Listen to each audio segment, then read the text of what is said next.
Seven करके अपने ही आयु का नाश कर रहे हैं। जिन युवा युवतियों को अपने भारत का गौरव होना चाहिए, अपने संस्कृति पर उन्हें खड़े उतरना चाहिए, वो लोग विदेशी संस्कृति की ओर इतने ज़्यादा आकर्षित हो चुके हैं कि अपने भारतीय संस्कृति को भूलते ही जा रहे हैं। इन सब चीज़ों को देख के हमारे साधु संतों को बहुत ही पीड़ा होती है, क्योंकि जिन युवा युवतियों को अपने भारतीय संस्कृति पे नाज होना चाहिए, वो लोग विदेशी संस्कृति की ओर आकर्षित हो रहे हैं। जैसा कि आप सभी जानते हैं, हमारे यहाँ तुलसी पूजन दिवस कई सालों से मनाया जा रहा है। तुलसी पूजन दिवस के साथ साथ और भी कई सारे कार्यक्रम हम सभी मनाते हैं। तो हम सभी जानते हैं कि तुलसी पूजन दिवस क्यों मनाना चाहिए, क्योंकि हम सभी चाहते हैं कि हमारे युवा युवतियाँ, हमारे बापूजी का संकल्प है कि भारत को एक दिन विश्व गुरु जरूर बनाना है। तो वो ऐसे हम विदेशी संस्कृति की ओर आकर्षित होंगे तो वो बनेगा क्या? नहीं बनेगा। इसीलिए यहाँ के सभी युवा युवतियों को चाहिए कि वे अपनी संस्कृति से जुड़े रहें। हमारा भारतीय संस्कृति कितना महान संस्कृति है। एक त्योहार के आते ही एक त्योहार के जाते ही दूसरा त्योहार आ जाता है, और हम सभी तो जानते ही हैं कि त्योहारों के मामले में तो हम सभी माला माल हैं। हमारा भारतीय संस्कृति इतना महान संस्कृति है कि हमारे भारतीय संस्कृति में पशु पक्षी पेड़ पौधे सभी हमारे लिए कहीं ना कहीं उपयोगी हैं। उन्हीं पेड़ पौधों में से एक पौधा आता है तुलसी का। आज हम सभी अपने कार्यक्रम से जानेंगे कि तुलसी हमारे लिए कितना उपयोगी है, हमारे जीवन में तुलसी की महिमा कितनी है। तो चलिए, कार्यक्रम की शुरुआत करने से पहले आप सभी तन के बैठ जाइए। मैं एक बोलूंगी तो आपको गहरा सांस लेना है और दो बोलने पर ओम का उच्चारण करते हुए छोड़ना है। ऐसा करने से हमारा मन शांत होगा और एकाग्र हो जाएगा। तो सभी लोग तन के बैठ जाइए, आंखें बंद और हाथ सीधा और कमर सीधी। एक गहरा सांस लेंगे। आप जितना गहरा सांस लेंगे उतने से हमारा फेफड़ा मजबूत होगा। 2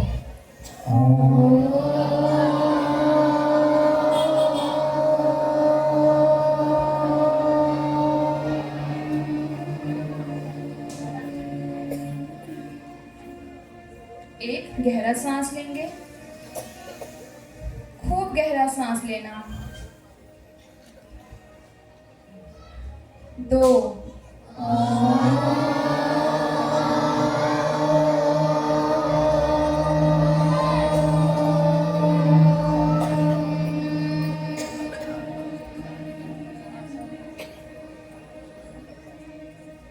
एक गहरा सांस लेंगे, एक गहरा सांस लेंगे,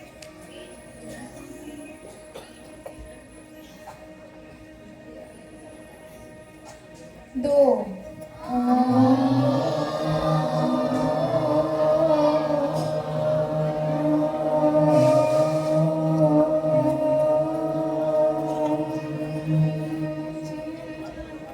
अब सभी लोग हाथ जोड़ लेंगे। अब अपने इष्ट देव को याद कीजिए। हम अपने गुरुदेव को याद करके प्रार्थना करेंगे। गुरुर्ब्रह्मा गुरुर्विष्णु गुरुर्देवो महेश्वरा गुरुर्साक्षात् परं ब्रह्मा तस्मै श्री गुरुवे नमः। ध्यानमूलं गुरुमूर्ति पूजामूलं गुरुपदं मन्त्रमूलं गुरुवाक्यं मोक्षमूलं गुरुकृपा अखण्डमण्डलाकारं व्याप्तं येन चराचरं तत्पदं दर्शितं येन तस्मै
सभी लोग हथेलियों को रगड़ लेंगे और अपने चेहरे पे घुमा लेंगे। आज का ये कार्यक्रम बाल संस्कार कन्या मंडल और युवा सेवा संघ के भाइयों बहनों द्वारा आयोजित किया गया है। आज हम सभी जानेंगे कि तुलसी हमारे लिए उपयोगी क्या है। पहले के लोग अपने घरों में, अपने आंगन में एक तुलसी का पौधा जरूर लगाते थे और पूरे अच्छे तरीके से उसकी पूजा पाठ करते थे, क्योंकि वे जानते थे कि तुलसी हमारे लिए कितनी उपयोगी है। लेकिन आजकल के लोग, आज के सभी व्यक्ति, सभी माताएं बहनें भूल चुके हैं कि हमारे लिए तुलसी कितनी उपयोगी है और विदेशी संस्कृति की ओर इतने आकर्षित हो रहे हैं कि वे भूल चुके हैं। तो आइए हम सभी जानते हैं कि तुलसी के आध्यात्मिक और धार्मिक महत्व। हम सभी को तुलसी के आध्यात्मिक और धार्मिक महत्व बताने के लिए मैं भारती दीदी को बुलाना चाहती हूँ। भारती दीदी का ग्रेजुएशन हो चुका है और अब वो जॉब कर रही हैं। फिर भी वो अपना कीमती समय निकालकर हमारे कन्या मंडल में जरूर आती हैं और अब वो कन्या मंडल की सदस्य बन चुकी हैं। तो एक बार उनके लिए जोरदार तालियां।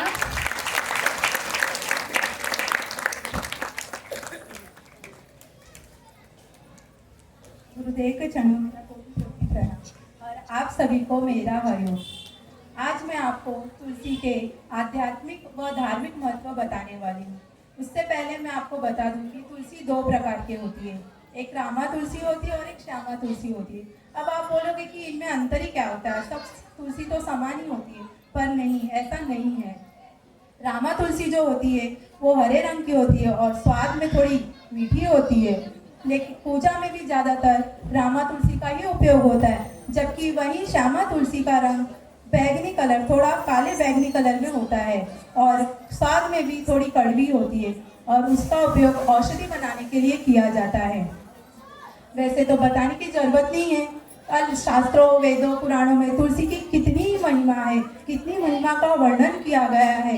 तो हिंदू धर्म में तुलसी को पूजनीय माना जाता है और देवी के रूप में पूजा जाता है। भगवान विष्णु, कृष्ण भगवान को बहुत ही प्रिय है तुलसी माता, इसीलिए उन्हें विष्णु प्रिया, हरि प्रिया, वृंदा भी कहा जाता है।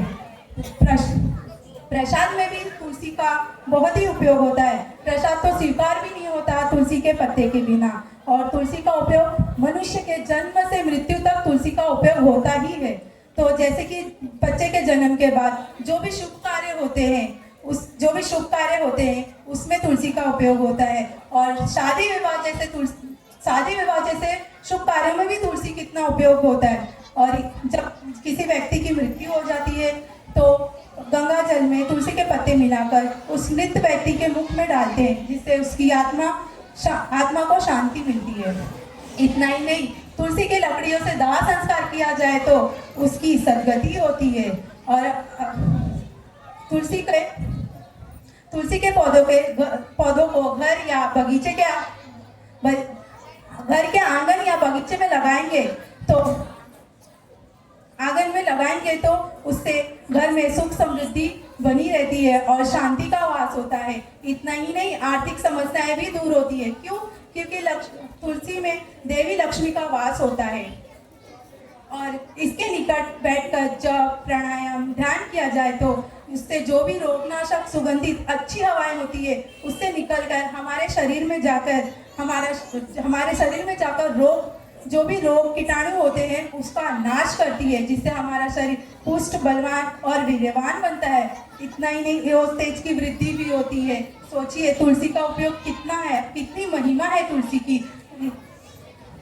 और इसके नियमित सेवन करेंगे, अगर रोज खाएंगे तो इसके खाने से हमारी याददाश्त शक्ति बढ़ती है और रोग प्रतिकारक क्षमता भी बढ़ती है। और हमारे अंदर जो भी बुरे विचार आते हैं, जो भी क्रोध आते हैं, वो भी दूर होते हैं। और जो भी बाहर की दुष्ट आत्माएं होती है वो भी प्रवेश नहीं करती है उस घर में। और यमदूत और यमराज भी डरते हैं जिस घर में तुलसी का पौधा होता है प्रवेश करने से। सोचिए, यमराज डरते हैं उस घर में प्रवेश करने से जिस घर में तुलसी का पौधा होता है। तुलसी का भी सेवन करने के कुछ नियम है, ऐसे ही नहीं सेवन करने चाहिए। तो आप लोग ध्यान लगा के सुनिए, मैं बताती हूँ कि तुलसी खाने के नियम क्या क्या है। तो सबसे पहले सुबह प्रातःकाल उठकर आप लोग खाली पेट तुलसी के रस नहीं है तो कोई बात नहीं, आप लोग 5-7 पत्ते तोड़कर अच्छे से धो ले और चबाकर खाएं। चबाकर खाने के बाद तांबे के बर्तन में रखा हुआ रात में रखा हुआ पानी पिए। अगर तांबे का बर्तन नहीं है तो कोई बात नहीं, आप लोग नॉर्मल बर्तन से भी पानी पी सकते, पर ध्यान रहे कि पानी इस तरह पिए और अच्छे से पिए कि जो भी तुलसी के कण होते हैं वो मसूड़ों और दांतों के बीच ना फंसे, नहीं तो क्या होगा, मसूड़े कट सकते हैं और दांतों को भी प्रॉब्लम हो सकती है, तो जिससे सूजन आ सकती है, दांतें खराब भी हो सकती है। इसलिए विशेष बात का ध्यान रखें कि तुलसी चबाने के बाद पानी अच्छे से पिए ताकि कण चिपके ना, मसूड़ों में भी ना और दांतों में भी ना चिपके। और एक विशेष बात और है कि तुलसी के तोड़ने के भी कुछ नियम है, क्योंकि ये हिंदू धर्म में तुलसी को तो बहुत पवित्र और शुभ माना जाता है। तो तुलसी भी हम ऐसे नहीं तोड़ सकते, वो पूजनीय है। तो आप लोग ध्यान से सुनिएगा कि तुलसी किस दिन तोड़ना चाहिए और किस दिन नहीं, और कैसे तोड़े, ठीक है।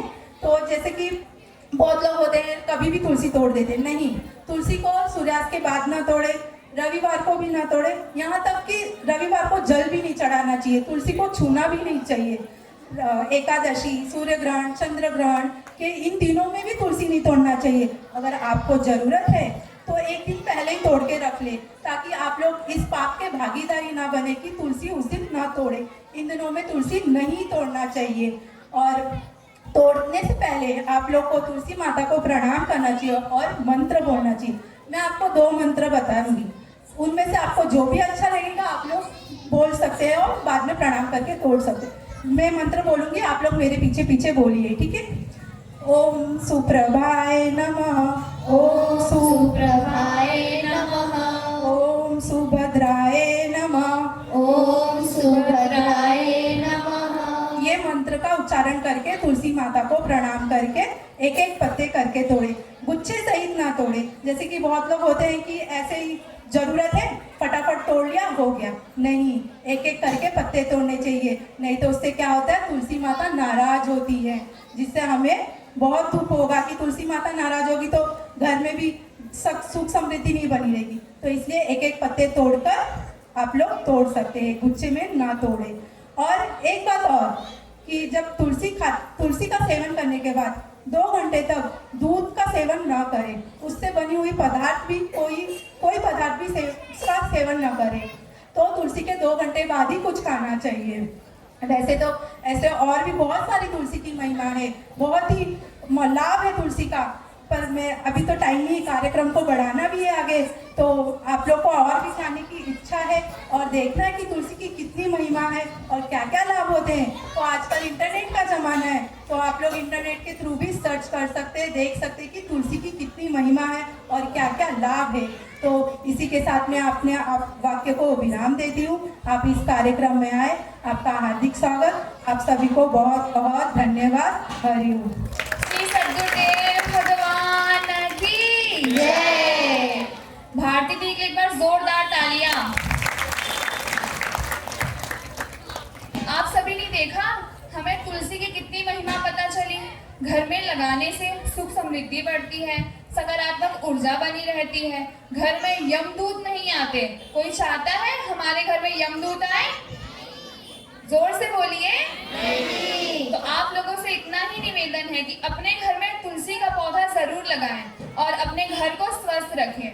जैसा कि भारती दीदी ने हम सभी को बताया कि तुलसी के पौधे लगाने से हमारे घर में सकारात्मक ऊर्जा बनी रहती है और धन दौलत की कमी नहीं होती है। जन्म से लेकर मृत्यु तक हम तुलसी का उपयोग करते ही करते हैं। हमारे घर में अगर पूजा पाठ रखा जाए तो तुलसी के पत्तों के बिना भगवान विष्णु और कृष्ण भगवान या कोई भी भगवान हो, बिना तुलसी के पत्तों के बिना प्रसाद को वो स्वीकार नहीं करते हैं। इतनी महिमा हमारी तुलसी की है, तो आप सभी बताइए तुलसी का पौधा लगाना चाहिए ना? हाँ। जोर से बोलिए हाँ। तो आज जो आप लोगों को तुलसी का पौधा मिलेगा उसे अपने घर में जरूर लगाइए और देखिए आपके घर में तुलसी के पौधे लगाने से फर्क पड़ेगा। तो चलिए कार्यक्रम को आगे बढ़ाते हुए हम सभी तो जान गए आध्यात्मिक और धार्मिक महत्व। अब देख लेते हैं साइंटिस्ट का क्या कहना है तुलसी के पौधे को लेकर। तो हम सभी को वैज्ञानिक कारण बताने के लिए मैं यहाँ पे ज्योति यति को बुलाती हूँ। ज्योति यति अभी TY कंप्यूटर साइंस कर रही हैं और वो अभी TY में है, लेकिन फिर भी वो अपना कीमती समय निकालती हैं और कन्या मंडल में हर रविवार जरूर आती हैं। तो एक बार ज्योति के लिए जोरदार तालियां।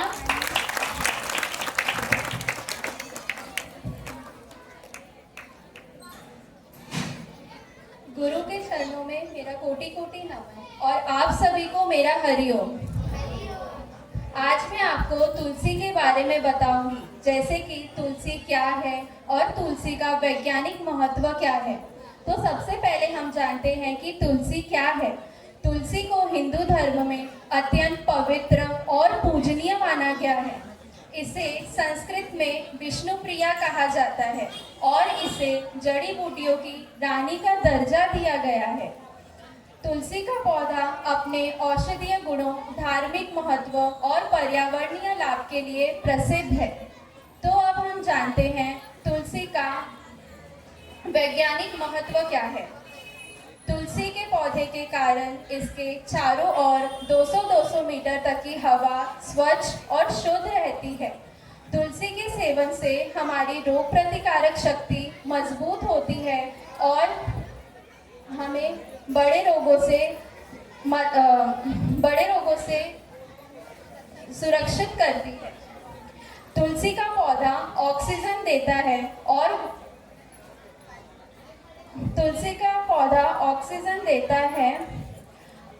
वातावरण से हानिकारक गैसों को अवशोषित करता है, जिससे आसपास की हवा स्वच्छ और शुद्ध रहती है। तुलसी का पौधा ओजोन गैस छोड़ता है, जो पर्यावरण और स्वास्थ्य के लिए अत्यंत लाभकारी है। ग्रहण के समय तुलसी की पत्तियां भोजन को हानिकारक किरणों से बचाती हैं।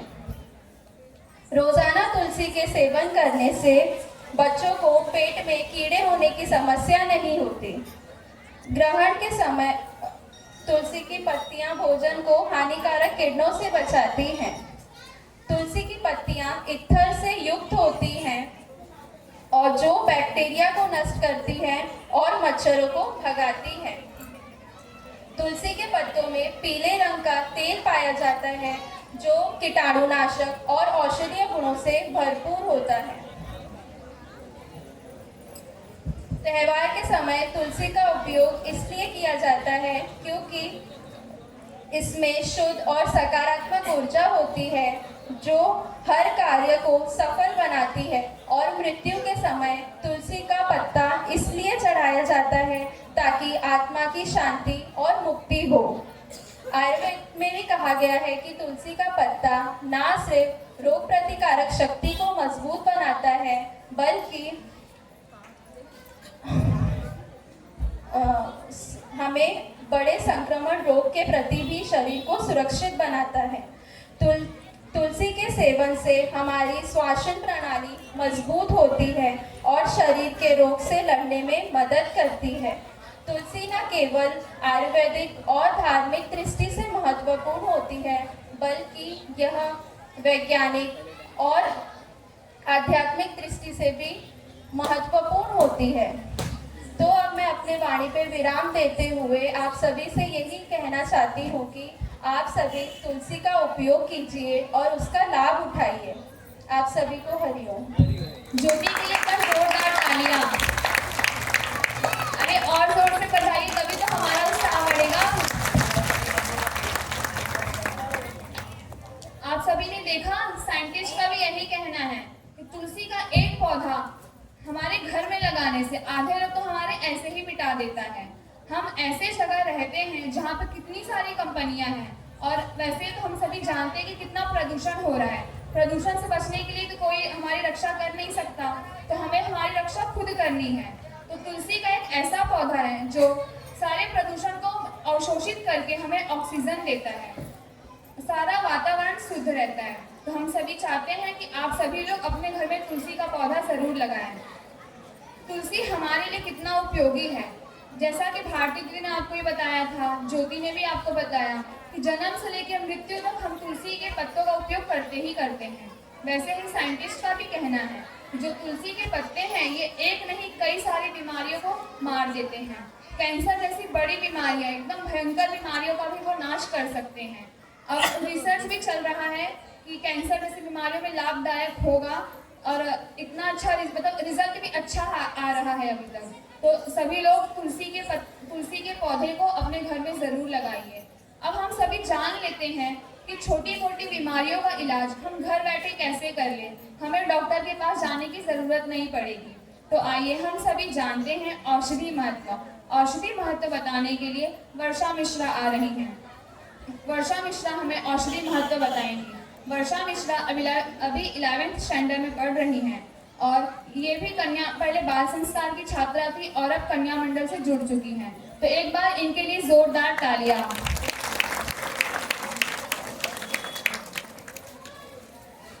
सभी को मेरा हरिओम। सबसे पहले तो मैं आप सभी का स्वागत करना चाहूंगी कि आप लोगों ने अपना कीमती वक्त दिया हमें, और यहाँ पे तुलसी के महत्व के बारे में जानकारी लेने आए हैं। जैसा कि आप सभी को हमारी ज्योति दीदी ने बताया, तुलसी के साइंटिफिक रीजन, साइंस भी तुलसी के पौधे को कितना महत्व देता है, कितना मानता है। तो ठीक उसी प्रकार मैं आपको बताती हूँ तुलसी के औषधिक महत्व। हमें छोटी छोटी बीमारियां होती हैं, जैसे अभी क्लाइमेट चेंज हो चुका है तो हमें बुखार, खांसी जैसी छोटी छोटी बीमारियां होती रहती हैं, जिसके लिए हम डॉक्टर की सलाह लेते हैं। ठीक जैसे कि हम डॉक्टर की सलाह लेते हैं, अगर हमारे पास तुलसी का पौधा है तो हम उसका भी इस्तेमाल कर सकते हैं। सबसे पहले मैं आपको बता दूं, बुखार में आप तुलसी का पौधा कैसे इस्तेमाल कर सकते हैं, जिसके लिए आपको डॉक्टर की सलाह लेने की जरूरत नहीं है। तो बुखार के लिए तो बहुत ही आसान है। तुलसी के 10 से 15 पत्ते ले लीजिए और 10 से 15 काली मिर्च, इसका काढ़ा बना के सुबह शाम पी लीजिए, जिससे आपका बुखार ठीक हो सकता है। और बुखार भी, अगर बुखार न ठीक होता हो तो आप डॉक्टर की सलाह ले सकते हैं। अब मैं आपको बता दूं, कान के रोगों में ऐसा कभी कभी होता है कि हमसे गलती से हमारे कान में तीली घुस जाती है या फिर कुछ भी कीड़े मकोड़े घुस जाते हैं, तो हम तुलसी भी इसमें हमारे लिए कितनी लाभदायक है ये भी आइए हम समझ लेते हैं। तो सबसे पहले 10 से 15 तुलसी के पत्ते को सरसों के तेल में उबाल लें और इसका तेल निकाल लें। इसका तेल निकालने के बाद 1 से 2 बूंद अपने कानों में डालें। ऐसा करने से आपके कान के रोग भी ठीक हो सकते हैं। अब मैं आपको एक महत्वपूर्ण बात बताती हूँ, जो कि यहाँ पे बैठे हमारी सभी माताएं बहनें करना चाहती हैं, जो कि है सौंदर्य। खूबसूरत हम सभी दिखना चाहते हैं। एक दूसरे से हमारे अंदर जलन होती है कि वो हमसे खूबसूरत कैसे है, वो हमसे गोरी कैसे है। होना चाहते हैं हम एक दूसरे से खूबसूरत दिखना चाहते हैं ना, जिसके लिए हम अलग अलग क्रीम पाउडर यूज करते हैं, जैसे कि फेयर एंड लवली अब जाके क्या बन चुका है, ग्लो एंड लवली। ये इस्तेमाल करते हैं हम, अलग अलग क्रीम पाउडर सब इस्तेमाल करते हैं, लेकिन क्या हम खुद खूबसूरत दिख पाते हैं? फिर भी हमारे अंदर जलन रहती है, अरे मेरी दोस्त इतनी खूबसूरत कैसे है, अरे ये पड़ोसी मुझसे इतना ज्यादा अच्छी कैसे दिखती है। तो अब आपको जान के हैरानी होगी कि तुलसी का पत्ता हमें खूबसूरत बना सकता है, हमारे स्किन को ग्लो कर सकता है, जिसके लिए हमें ग्लो एंड लवली की जरूरत नहीं है। तो सबसे पहले 15 से 10 तुलसी के पत्ते और एक नींबू का रस ले लें और इसका पेस्ट बना लें। इसे सुबह मतलब मुंह धुलने से पहले अपने चेहरे पे लगा लें। ऐसा करने से आप सुंदर क्या, आपके चेहरे के दाग धब्बे भी निकल जाएंगे। इससे आपको ना तो फेयर एंड लवली और ना ही ग्लो एंड लवली की जरूरत होगी। ये तो मैंने आपको बता दिया सुंदर दिखने के लिए, सुंदर तो हम सभी दिखना चाहते हैं। अब मैं आपको बताती हूँ सबसे अच्छी और महत्वपूर्ण बात, जो है वजन घटाना। अपने मोटापे को लेके बहुत लोग परेशान है। कोई अपने मोटापे को लेके परेशान है तो कोई अपने दुबलेपन को लेके परेशान है। परेशान है या नहीं? कुछ लोग यहाँ पे परेशान होंगे कि भाई मैं इतनी मोटी हूँ, वो इतनी स्लिम कैसे है, जिसके लिए हम अलग अलग दवाइयाँ इस्तेमाल करते हैं कि ये लगाइए 1 महीने में आपका वजन कम हो जाएगा। लेकिन होता है क्या? होता है? नहीं होता है। जिसके लिए सबसे पहले तो आपको क्या करना चाहिए, उचित खान पान रखना चाहिए। अगर आप डाइटिंग कर रहे हैं तो उचित समय क्या खाना चाहिए क्या नहीं खाना चाहिए उस पर विशेष ध्यान दें। और व्यायाम तो हमेशा करना चाहिए, व्यायाम हमेशा करना चाहिए। हमारे बाबूजी भी कहते हैं कि हमें व्यायाम हमेशा करना चाहिए, लेकिन व्यायाम हमें ऐसे नहीं करना चाहिए। हमें सुबह मतलब उठते ही नहा धोकर फ्रेश होकर व्यायाम करना चाहिए। और अगर हमने खाना खा लिया है तो खाना खाने के 2 से 3 घंटे बाद ही हमें व्यायाम करना चाहिए, लेकिन व्यायाम हमें रोज करना चाहिए। तो वजन घटाने में हमारी तुलसी माता मतलब इनके पत्ते कैसे महत्वपूर्ण है, आइए समझ लेते हैं। सबसे पहले 15 से 20 तुलसी के पत्तों को गुनगुने पानी में उबाल लें और इसमें 1 चम्मच शहद और 1 चम्मच नींबू का रस मिलाकर रोज सुबह 1 गिलास पीने से आपका वजन कम हो सकता है। आपका वजन कम हो सकता है। मैं तो कहूँगी कि आप अन्य दवाइयाँ इस्तेमाल करना छोड़ दें, क्योंकि ऐसा कुछ नहीं होता है, ये सब फेक होते हैं। इससे अच्छा कि आप अपने घर में औषधि जो भी हमारी औषधियाँ हैं उसे इस्तेमाल कर लें। तो अब तो मैंने आपको बता दिया सौंदर्य, आप वजन कैसे कम कर सकते हैं। मैंने आपको 2 महत्वपूर्ण बातें बताई हैं, तो मैं यही चाहूंगी कि आप अपने घर पे इसे इस्तेमाल जरूर करें। अब मैं आपको बताती हूँ कि आप तुलसी के पत्ते से अपने बालों का झड़ना कैसे कम कर सकते हैं। आजकल बाल तो सभी के झड़ रहे हैं, मेरे भी झड़ रहे हैं, मतलब सभी के बाल झड़ रहे हैं और सफेद भी हो रहे हैं। सफेद भी होते हैं, छोटे से छोटे उम्र के बच्चों के भी बाल सफेद हो रहे हैं और झड़ रहे हैं। इसमें भी आप तुलसी के पत्तों से इसका इलाज कैसे कर सकते हैं, आइए ये भी जान लेते हैं। तो सबसे पहले 15 से 20 तुलसी के पत्ते और एक आंवला चूर्ण, आंवला सभी के पास होता है, सभी के पास मौजूद होता है, और आंवले का चूर्ण को रात में भिगोकर रख दीजिए और सुबह नहाने से 1 घंटे पहले या 2 घंटे पहले अपने बालों में लगा लीजिए और बाल धो लीजिए। ऐसा करने से आपके बाल सफेद भी हो सकते हैं, सफेद हो जाते हैं और काले भी हो जाते हैं और बालों का झड़ना भी बंद हो जाता है। माय मिस्टेक, मैंने बोल दिया सफेद हो जाते हैं, जो कि होगा कि काले हो जाते हैं। तो अभी गलतियां सबसे होती है, मुझसे भी हो रही है, गलतियां सबसे होती है, मुझसे भी हो रही है। तो ऐसा करने से आपके बाल झड़ना कम हो सकते हैं और आपके काले बाल भी सफेद हो सकते हैं। लेकिन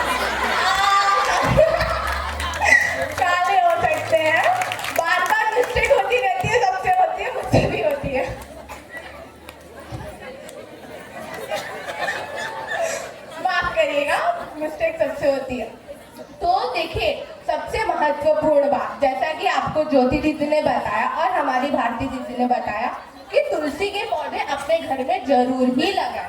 और अगर आपके पास अभी तुलसी के पौधे नहीं हैं, जैसे मैंने आपको इतने सारे यूजेस बताए कि आप इन चीज़ों में यूज़ कर सकते हैं, तो अभी रोज रोज 10 से 15 तुलसी के पत्ते कहाँ से तोड़ेंगे और कहाँ से लाएंगे, जिसके लिए आप तुलसी का अर्क भी यूज़ कर सकते हैं, उसे भी इस्तेमाल कर सकते हैं, जो कि हमारे यहाँ आपको आसानी से मिल सकता है। तो सबसे पहले तो तुलसी का पौधा हमारे लिए बहुत ही महत्वपूर्ण है। हर एक पौधों में सबसे क्या कहते हैं इसको, रानी माना गया है पौधों की, तो हमें तुलसी का पौधा इस्तेमाल करना ही चाहिए। तो मैं आपको कहना चाहूँगी कि यहाँ पे अभी आपको तुलसी के पौधे दिए जाएंगे, तो इन्हें आप संभाल के रखिए और इनकी देखभाल करिए। तो यहाँ पे मैं अपने वाणी को विराम देते हुए आप सभी को यही बताना चाहूँगी कि तुलसी के पौधे का इस्तेमाल करिए, स्वस्थ रहिए और मस्त रहिए। धन्यवाद। वर्षा जी ने जोरदार तालियां। मिस्टेक हो गई, चलिए जाने दो, मिस्टेक हो गई है। मैं आप सभी को बता दूं, वर्षा को 10th में 80+ % मिले थे। ये सब किसका चमत्कार है? ये सब सिर्फ हमारे बापूजी की वजह से हुआ है, क्योंकि वर्षा बाल संस्कार में आती थी।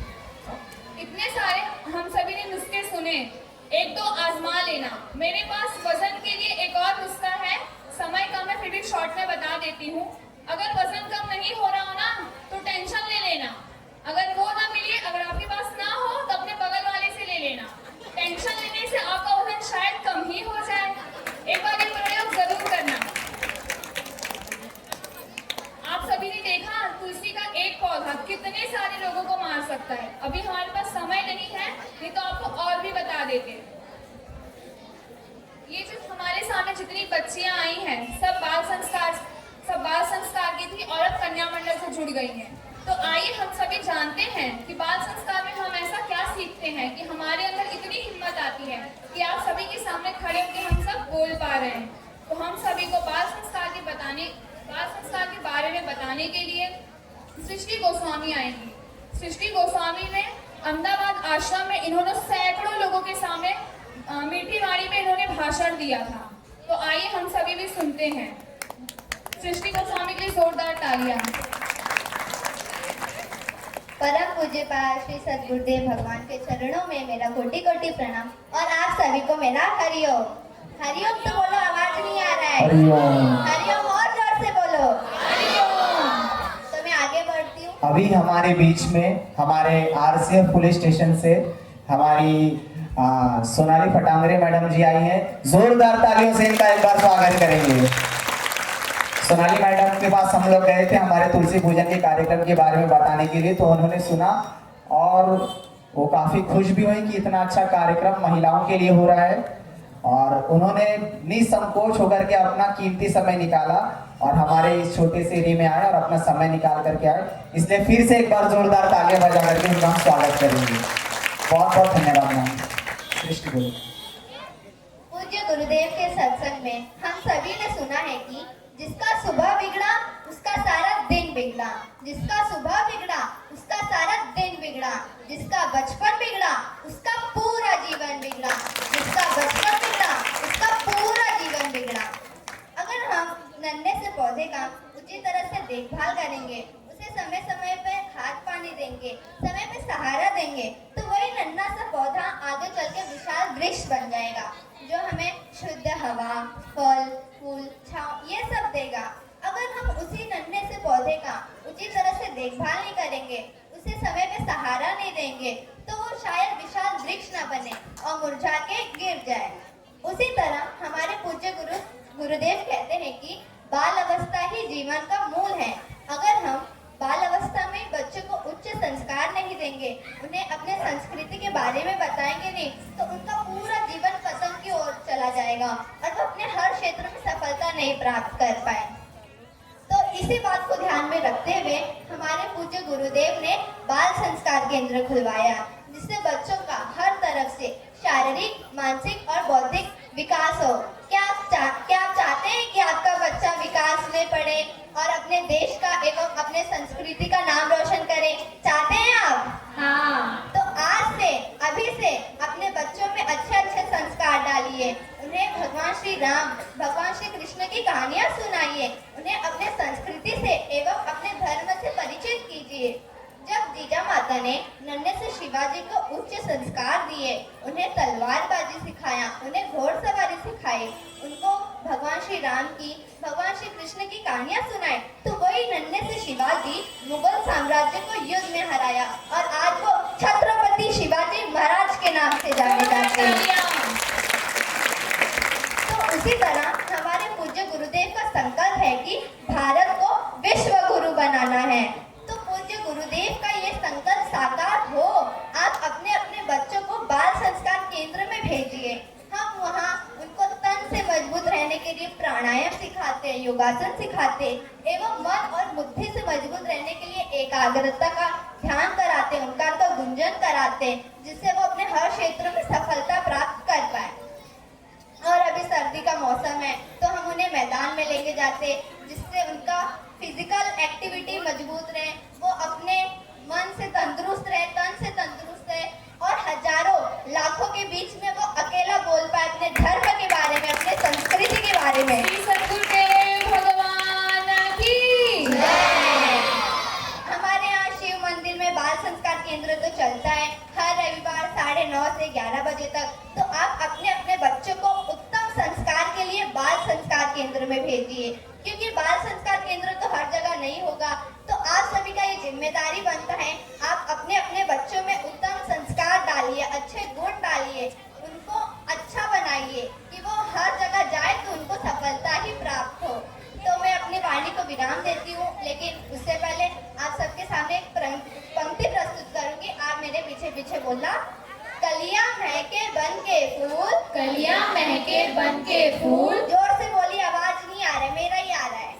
कलियां महके बन के फूल, कलियां महके बन के फूल। बाल संस्कार है जीवन का मूल, बाल संस्कार है जीवन का मूल। बाल संस्कार है जीवन का मूल, बाल संस्कार है जीवन का मूल। अतः मैं आप सबसे यही निवेदन करूंगी कि आप अपने अपने बच्चों को उत्तम संस्कार दीजिए और उन्हें बाल संस्कार केंद्र में जरूर भेजिए। हरिओम। सृष्टि के लिए एक बार जोरदार तालियां। इतने फायदे सुनने के बाद आप सभी चाहते हैं आपका बच्चा भी संस्कारी बने, हर क्षेत्र में आगे बढ़े और हमारी तरह यहाँ खड़े होकर बोल पाए। मैं आपको बता दूं कि जब मैं छोटी थी मैं भी बाल संस्कार में आया करती थी, तो मुझे तो इतना समझ में नहीं आता था शुरुआत में, लेकिन जब समझने लगा तो देखो आज इतनी हिम्मत है कि मैं आपके सामने खड़े होकर बोल पा रही हूँ। तो हम सभी चाहते हैं कि आप अपने बच्चों को बाल संस्कार केंद्र में जरूर भेजें।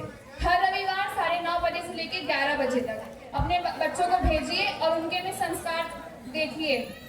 आप सभी को बता दूं, आप सभी के बच्चे जब बाल संस्कार केंद्र में आए, जब वो वापस बाल संस्कार केंद्र से घर जाएं, तो आप उनसे पूछिए कि आज आपको बाल संस्कार में क्या बताया गया, आपको क्या समझा। ऐसा पूछने से बच्चों को पता होगा कि हाँ, घर जाके मेरी मम्मी मुझसे पूछेंगी, तो वो लोग बाल संस्कार में और ध्यान देंगे।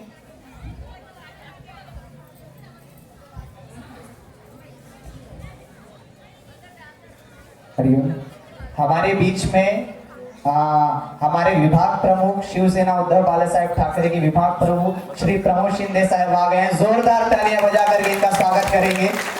और साथ ही साथ हमारी पूर्व नगर सेविका मैडम श्री निधि प्रमोद शिंदे जी आई हैं, उनका भी एक बार जोरदार तालियां बजा करके स्वागत कर देंगे।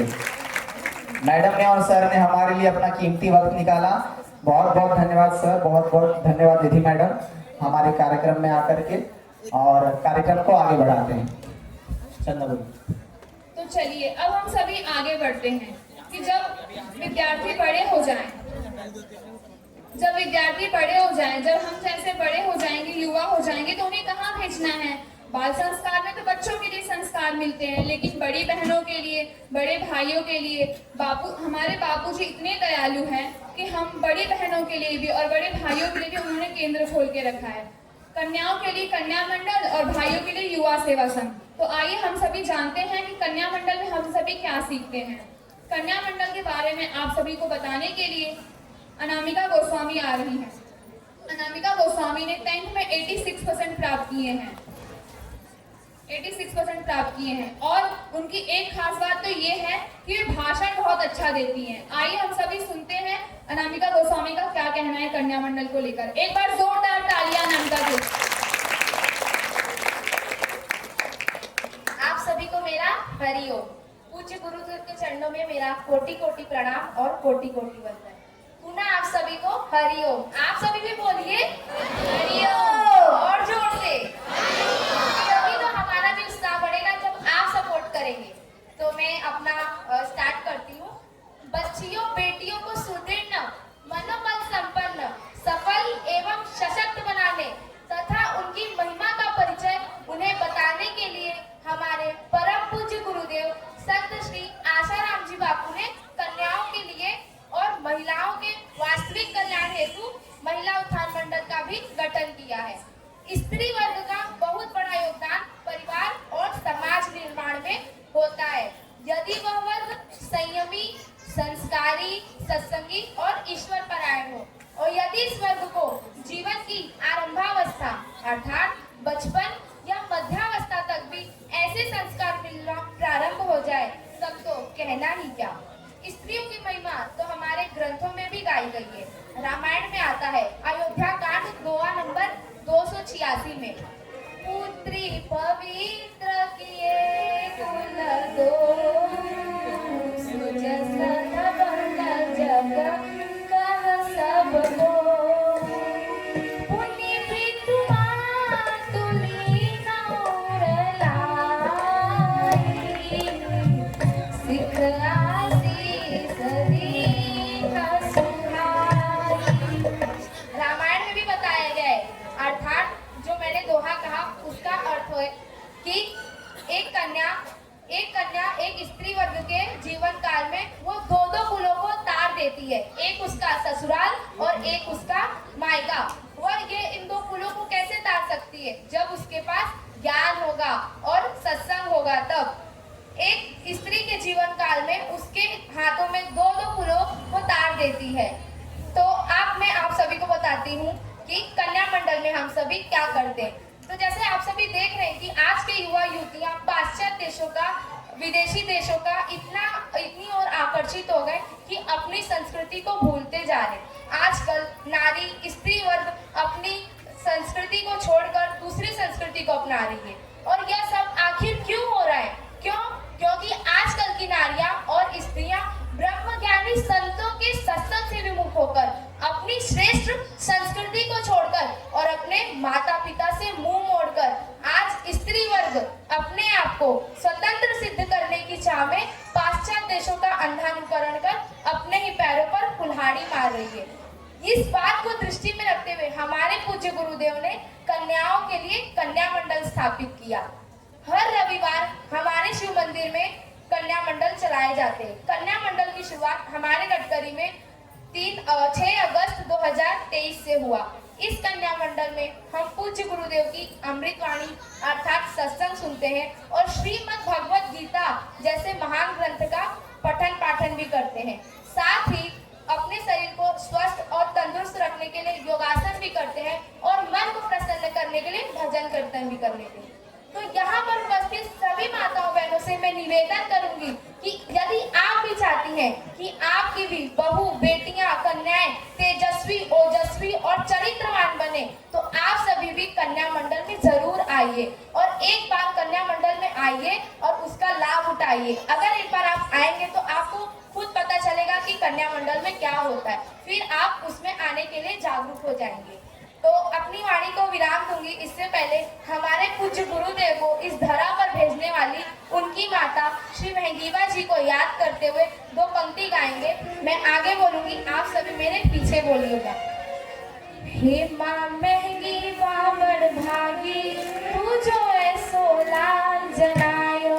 हे माँ महंगीबा बड़ भागी तू जो ऐसो लाल जनायो। हे माँ महंगीबा बड़ भागी तू जो ऐसो लाल जनायो। हे माँ महंगीबा बड़ भागी तू जो ऐसो लाल जनायो। ऐसो लाल जनायो खुद ब्रह्म तेरे घर आयो। ऐसो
विराम दूंगी। इससे पहले आप सभी का पुनः एक बार तुलसी पूजन दिवस पे हार्दिक शुभकामना करती हूँ और पूरी कन्या मंडल की तरफ से आप लोगों के लिए बहुत बहुत धन्यवाद, बहुत बहुत जो आप इस कार्यक्रम में आए।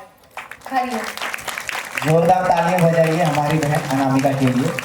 कार्यक्रम में देरी न करते हुए मैं मंच पर हमारी मैडम आरसीएफ पुलिस स्टेशन से assistant police inspector Shri madam हमारी सोनाली फटांगरे मैम को निवेदन करता हूं कि वो मंच पर आए और 2 शब्द बोलिए। आप मंच पर नहीं आएंगे तो भी चलेगा, आप नीचे से ही बोलिए। 2 शब्द बोलिएगा आप महिला सुरक्षा के बारे में। जोरदार तालियां बजा करके मैडम का स्वागत करना है।